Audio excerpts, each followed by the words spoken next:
하나님 아버지, 이 어수선한 세상을 살지만은 우리가 믿음을 지켜 살게 하시며, 공해가 달마다 심해가고 있지만은 또 건강도 지키게 해주시고, 죄악의 별이 날마다 높아만 가고 있지만은 이렇게 평안한 가운데서 오늘도 이 새벽 일찍 주님 앞에 나와 이 어두움을 헤치고 주님 앞에 모여서 찬송하며 기도하며 경건하게 하루를 시작하게 하시는 것 진심으로 감사드립니다. 당연히 이 자리에 있어야 할 사람이 있지 못하고 늘 기도해야겠다고 생각하면서도 그 마음으로 간절히 원하며도 실천하지 못하는 유약한 성도들이 많이 있습니다. 또 어떤 분은 전혀 이 귀한 시간에 이 귀한 행복을 아직도 깨닫지 못했기에 그저 평안한 가운데서 아무 생각 없이 이 소중한 새벽 시간을 깊이 잠들고 있는 그런 나약한 심령들도 있습니다. 주여 모시고 한데 우리에게 은혜 주셔서 오늘도 잠을 이기고 게으름을 이기고 나약함을 이기고 또 모든 의심을 이기고 주님 앞에 나와 기도하며 찬송하며 하나님 말씀을 먼저 상고하면 이렇게 복되게 오늘 하루를 시작하게 하시는 것 진심으로 감사드립니다. 하나님 아버지, 이렇게 우리의 기도 시간이 이어지면서 우리의 영혼은 날마다 자유하게 하옵소서. 이제 언제 주께서 우리를 부르시더라도 부르시는 그날을 아침까지도 주님 앞에 나와 기도하고 그리고 생을 마치게 하여 주시옵소서. 하루를 살아도 뜻있고 의미 있게 살게 하시고 우리에게 보여주신 목적 지향적으로 그렇게 살아가게 하여 주시옵소서. 하나님 아버지, 잠시도 생각이 흐트러지지 않게 하시고 세상 유혹에 끌리지 않게 하시고 그리고 세상 많은 물질과 또 그 환경의 모순 속에서 우리의 심령이 어두워지는 일이 없게 하여 주시옵소서. 알아없는 것은 오늘도 하나님의 말 바르게 전해지게 하시고 또 땅끝까지 들려지게 하옵소서. 그리고 모든 사람이 이 말씀을 듣고 구원받게 하옵소서. 특별히 초래장막 깊은 곳에서 오늘도 목숨을 걸고 숨을 죽여가며 이 말씀을 듣는 분들에게 하나님 성령으로 강하게 역사하사 말씀의 깊은 뜻을 깨닫게 하신 그 말씀의 능력으로 새로운 용기와 힘을 얻게 해 주시옵소서. 하나님 아버지, 오늘도 교회가 교회된 귀한 사명을 충실히 감당하도록 주님이 은총 베푸시옵소서. 이 교회 안에서 자라고 있는 귀한 젊은이들이 믿음으로 하나님의 말씀으로 양육되어 이 나라의 장날을 위해서 크게 역사하는 일꾼들과 귀한 그릇들이 되게 하여 주시옵소서. 하나님 아버지, 이 나라를 돌보시고 이 민족 위에 큰 은총을 베푸시옵소서. 금년은 소망의 참 해가 되게 하시고 해의 해가 되게 하시고 그리고 기쁘고 영광되고 주의 주신 축복을 높이 찬양하는 은혜의 해가 되게 하여 주시옵소서. 지도자들에게 지혜와 총명과 정직함을 주시고 모든 잘못된 일들을 다 불식하고 깨끗이 청산하고 하나님 앞에 직하고 백성들 앞에 신뢰받는 그런 지도자들이 되게 하여 주시옵소서. 하나님 아버지, 오늘도 함께 하시고 크고 놀라운 뜻을 도와서 저 분당의 은총을 베푸시옵소서. 우리에게 맡기신 고아들을 그리스도의 사랑으로 양육하고 병원을 세우는 일이나 학교를 하는 일, 우리에겐 가진 것이 없습니다마는 주여 어떤 분을 통해서든지 강하게 역사하시는 중에 순조로이 시작하고 완성할 수 있게 하여 주시오. 하나님 아버지, 그리하여 굳게 닫힌 북한 문을 열 수 있게 하시고 복음으로 통일하는 힘을 맡게 하옵소서. 날마다 굳어지고 강경해지는 북한의 그 이데올로기의 담이 속히 무너지는 길 보게 하여 주시옵소서. 하나님 아버지, 오늘도 해외에 있든지 여행 중에 있든지 군문에 나가 있는 젊은이들, 공부하는 자녀들, 유학생들 하나하나 다 돌보아 주시옵소서. 믿음 위에 굳게 세워주시고 오직 하나님의 사람으로 흔들림이 없게 지켜주시옵소서. 병중에 있는 분들과 슬픔의 가정에 큰 위로를 더하시옵소서. 주여, 오늘 주께서 함께 계셔서 주의 이름으로 모이는 모든 모임과 주의 이름으로 베풀며 선한 일 할 때 그곳에 함께 계시고 우리 성도들의 사교임과 그 모든 행사에 주님만이 영광을 받으시옵소서. 주의 그리스도의 이름으로 기도드립니다. 아멘. 하나님의 말씀 계속해서 우리 마태복음 28장을 보게 됩니다. 마태복음 28장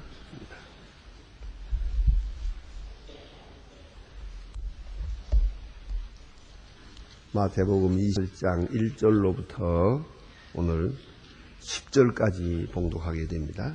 28장 1절로 10절입니다.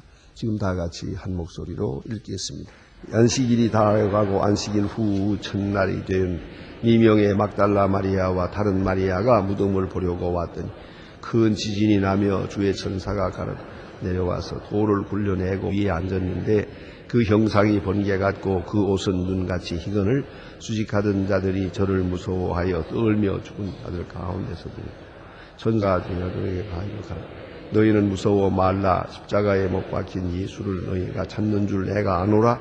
그가 여기 계시니 아니요 그의 말씀대로 살아나섰느니라. 그의 누웠었던 것을 다 가서 제 아들에게 그 죽은 자들이 살아나 너희보다 먼저 갈릴리로 가서 거기서 너희를 배우리라 하라. 보라 내가 너희에게 일렀느니라 하거늘 저희 여자들이 무서워하며 큰 기쁨으로 여자들에게 알게 하거든. 예수께서 저희를 만나 가라사대 평안하느니요. 여자들이 나아가 그 말을 붙잡고 경배하니 이는 예수께서 가라사대 무서워 말라. 가서 내 영지에 갈릴 가라. 거기서 나르리라 하시니라. 아멘. 오늘 본문 가운데는 예수님께서 부활하신 그리고 부활하여 무덤을 찾아온 여인들에게 자기 자신을 보인 그런 사건을 본문에서 보게 됩니다. 우리가 꼭 잊지 말아야 할 것은 예수님의 부활 사건은 그것은 역사에 인본이 있은 사건입니다. 그리고 앞으로 있을 일입니다. 그렇기 때문에 우리의 경험으로 또 우리의 지식으로 우리의 어떤 추리 능력으로 이것이 어떤 것이다 하는 것을 알려고 하는 것, 또 그거 다 알려고 하는 것, 그것은 그 자체가 잘못이라는 걸 잊지 말아야 합니다. 예수의 부활만이 부활이요. 그 부활 사건은 오직 부활일 뿐입니다. 그 외에 혹은 유사한 것, 혹은 비슷한 것, 어느 정도 조금까지 설명을 해볼 수 있는 그런 유사한 비사는 있지만은 그 예수님의 부활 사건은 오직 그 사건 하나뿐이라는 걸 꼭 잊지 말아야 합니다. 그러니까 우리가 우리 경험에 없으니까 그걸 알 수가 없고요. 또 모든 사람이 경험하는 그 중에 하나가 알 수가 없어요. 여러분, 죽음이라고 하는 것을 우리가 늘 보고 있습니다. 우리 앞에 있는 사람들이 하나씩 하나씩 이렇게 죽음이라는 사건을 통해서 떠나갑니다. 그럼에도 불구하고 나는 아직 경험하지 못했습니다. 내 경험에는 없습니다. 눈으로 보고 시체를 만질 수도 있지만은 내가 경험한 건 아니더라. 그래서 그 죽음 하나를 똑바로 모릅니다. 우리가 죽음이 뭡니까? 많은 철학자들이 말하고 또 신학자들 합니다. 생명의 신비. 또 하나가 죽음의 신비입니다. 도대체 죽음이라는 게 뭐냐? 도대체 생명이라는 게 얼마나 신비롭습니까? 상상할 수도 없어요. 요새 복제 생명이 복제 인간이니 복제도 해봐야 그거 하나님의 신비에 그 만에 하나도 안 되는 얘기입니다. 그게 왜냐? 하면 그 생명이라는 게 전에는 정자라고 하는 조그마한 생명체, 눈에 보이지도 않는 생명체가 그것이 생명의 그것이 전달되면서 유전되면서 이런 인생이 태어나고 그랬습니다. 그런데 정자가 아닌 몸 어디도 말이에요. 그러니까 그들 의학적으로 말하면 요 귀 쪽에 한쪽 살점을 조금 떼서 요거 갖다가 이걸 배양을 해서 여자의 난자 속에 넣어서 배양을 시키면 나와 같은 인간이 태어난단 말이에요. 이게 얼마나 신비롭습니까? 그래 이것을 신앙적으로 이해하는 의사들은 혹은 과학자들은 말합니다. 하나님의 위대한 신비에 조금 더 다가섰다는 것밖에 아니다. 그렇잖아요. 사람이 생명을 만든 게 아니에요. 합성한 게 절대로 아닙니다. 그 원소재가 생명 자체인데 그러니까 우리 온 몸 자체, 심지어 이 머리카락 하나까지도 이게 다 이 올라온 생명력을 가지고 있는 것이에요. 그것을 우리가 오늘 와서 새삼스럽게 깨닫고 정당한 코스를 통하지 않고 전 편법을 통해서 생명의 신비를 또 한 번 경험한 것밖에 아니죠. 그러면 출생의 신비, 생명의 신비, 성장의 신비, 이 성장이라니 도대체 이게 얼마나 놀랍습니까? 세포부터 시작을 해서 이렇게 쫙 자라납니다. 우리가 준 건 우유밖에 없어요. 우리가 젖먹인 것밖에 없는데 무럭무럭 자라나는 걸 보세요. 그렇게 신기하게 그 아버지를 닮고 어머니를 닮고 하는 걸 보면 참 기가 막힙니다. 그렇지 않습니까? 성장의 신비. 또 그런가 하면 마지막 하나 남은 게 있어요. 죽음의 신비예요. 내가 세상에서 태어났지만도 내가 누군지 모르고 내가 이렇게 먹고 살아가면서도 내 신비를 이해하지 못하는 것처럼 죽음의 신비라는 건 더더욱 우리 경험에 없어요. 그 많은 죽음을 보면서도 내 경험은 아니거든요.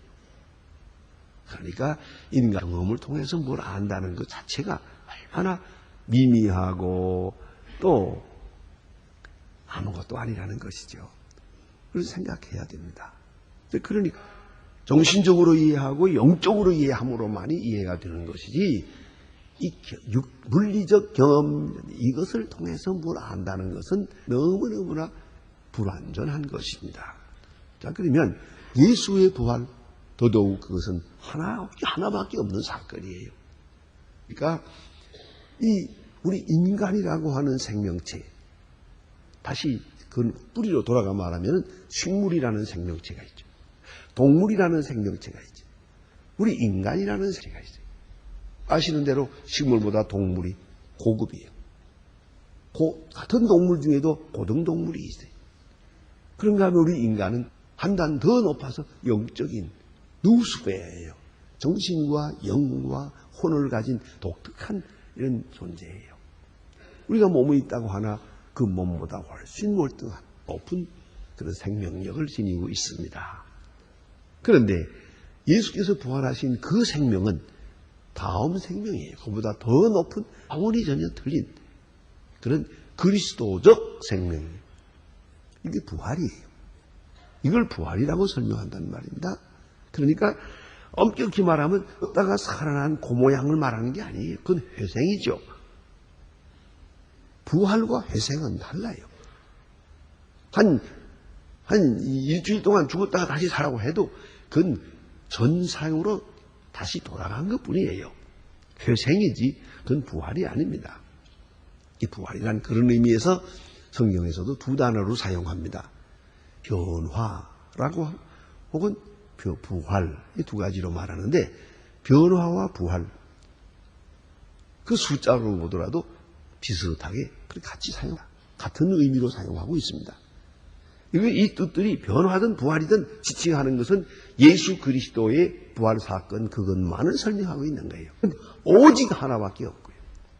그것이 바로 예수를 믿는 우리가 앞으로 부활하게 될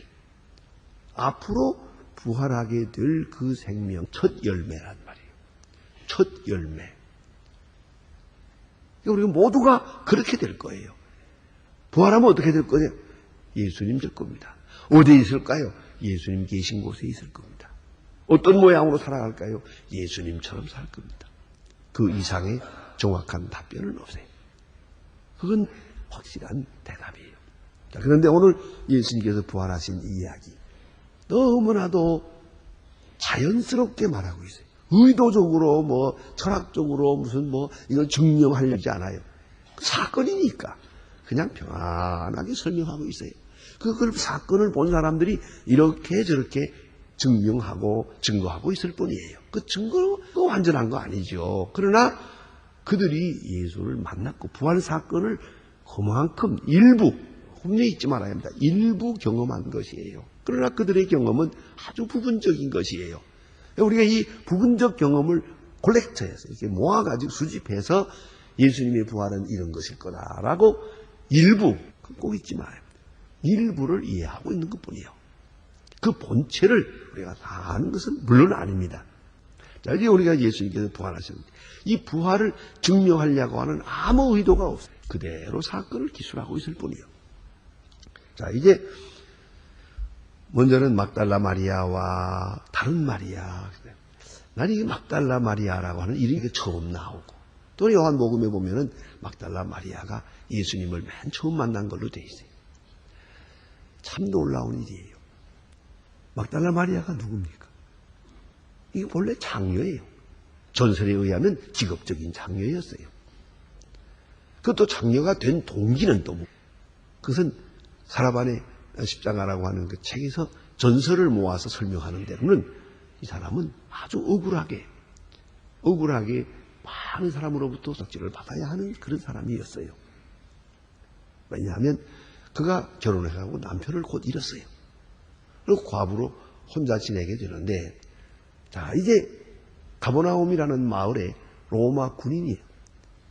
로마 군인 장교 백부장이 딱 들어와가지고는 이제 그 연회를 하는데 환영 연회를 했어요. 그 연회에 여자를 수가 없어요. 이 장교가 여자를 요구하는 거예요. 또 그 동리 사람들이 여자를 갖다가 바쳐서 그 장교를 기쁘게 해줘야 돼요. 그 이스라엘 사람들에게는 장교가 없거든요. 그러니 어떻게 하면 좋아요? 누가 대신 만일 그렇지 않으면 엄연한 유부녀들이라든가 남의 집 처녀라든가 이 사람들이 희생하게 됐는데 누군가가 한 사람 대표적으로 희생을 해야 되는데 이거 아닙니까? 그래서 막달라 마리아가 뽑힌 거예요. 네가 좀 이 마을을 위해서 대표로 희생을 해다오. 그래서 대표로 희생하기로 했어요. 그래 가서 이제 그 자리에 그 파티 자리에 장 옆에 앉았는데 예열당이라고 하는 극렬분자들이 소위 애국자들이 그 파티 장소에서 그 백부장을 멀리서 활로 쏴서 죽여버렸어요. 이 백부장, 로마 백부장이 죽고 나니 큰일 났죠. 이렇게 되면 이 마을은 완전히 쑥밭이 되는 거예요. 그때에 저들은 많이 개체입니다가 만들어낸 얘기가 뭐냐면 막달라 마리아에게 애인이 있었다. 그 애인이 질투해서 죽였다. 이렇게 된 거예요. 또 그것을 로마에서도 다 알면서도 그거 너무 시끄러워지는 게 마음에 안 들어서 그대로 받아주고 말았어요. 그러니까 막달라 마리아는 엉뚱하게 그건 다른 애인이 있었던 것이 되어버렸어요. 그리고는 배척을 받아요. 온 마을에서 배척을 받아요. 이 막달라 마리아 얼마나 억울하고 분해요. 그리고 창녀라고 그러고 로마 군인하고도 같이 지내고 또 다른 애인이 있고 이렇게 지내요.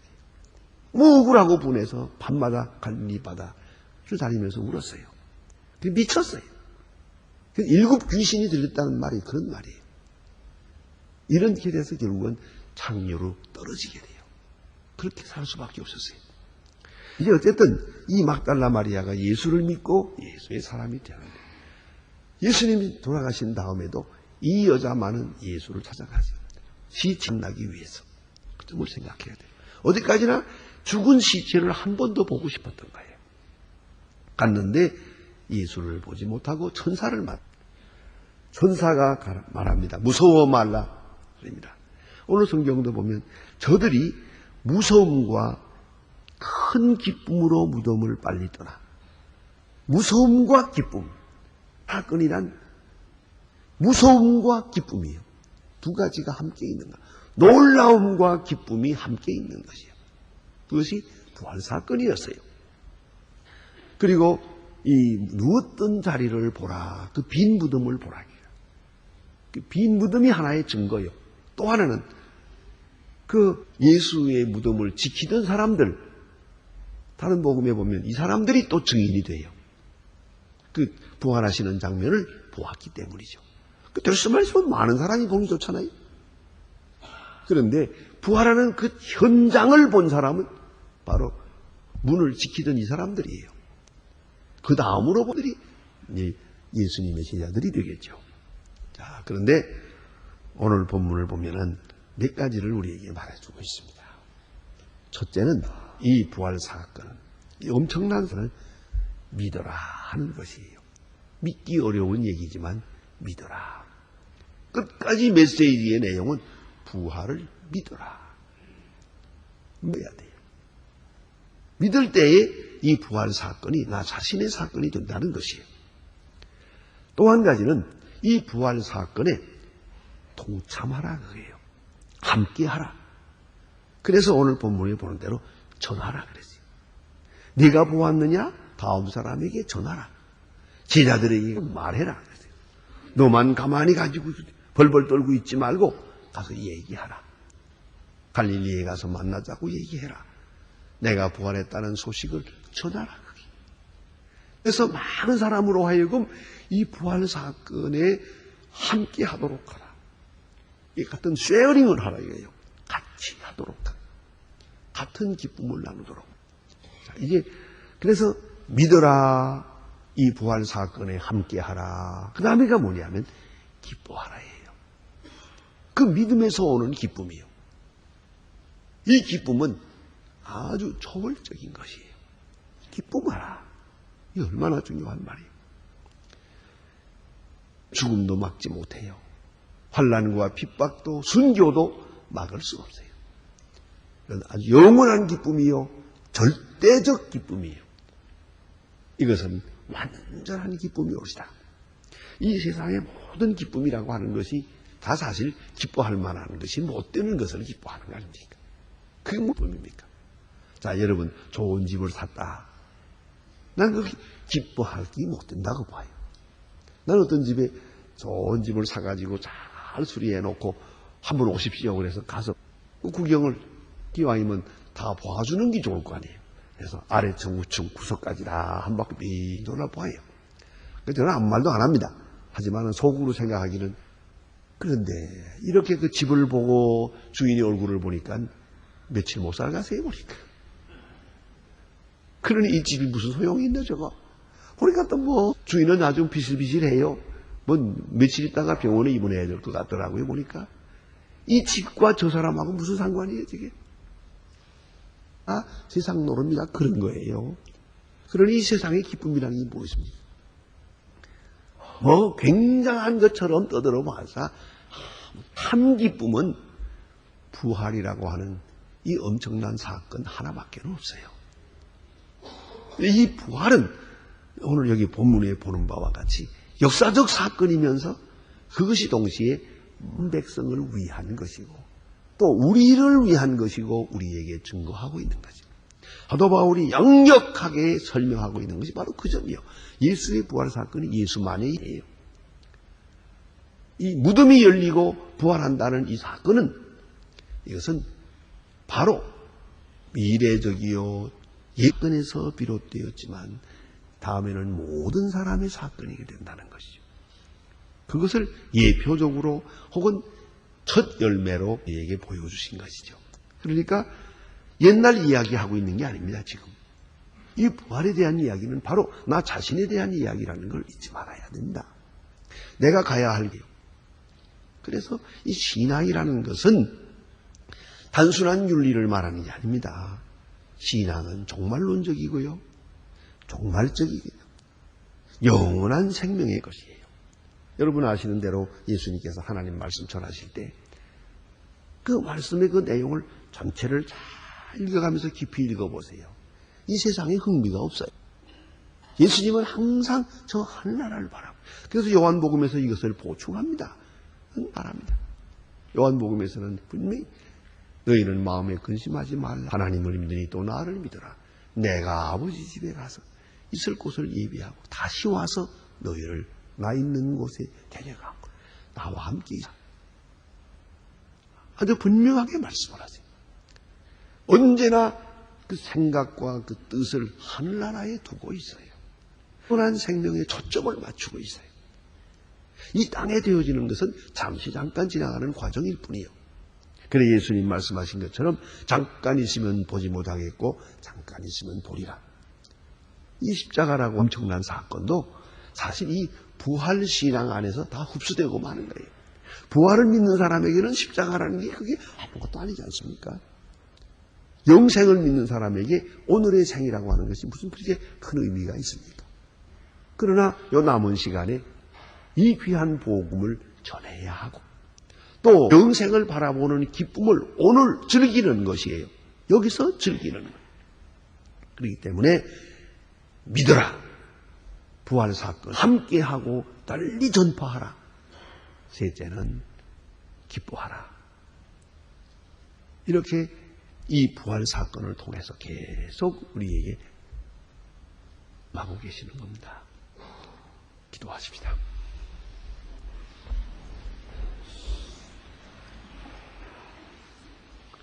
하늘에 계신 우리 아버지시여 어리게 여김을 받으시오며 나라의 마옵시며 뜻이 하늘에서 이룬 것 같이 땅에서도 이루어지이다. 오늘날 우리에게 일용할 양식을 주옵시고 우리가 우리에게 죄진 자를 사해 주같이 우리 죄를 사해 주옵시고 우리를 시험에 들게 하지 마옵시고 다만 악에서 구하옵소서. 나라와 권세와 영광이 아버지께 영원히 있사옵나이다.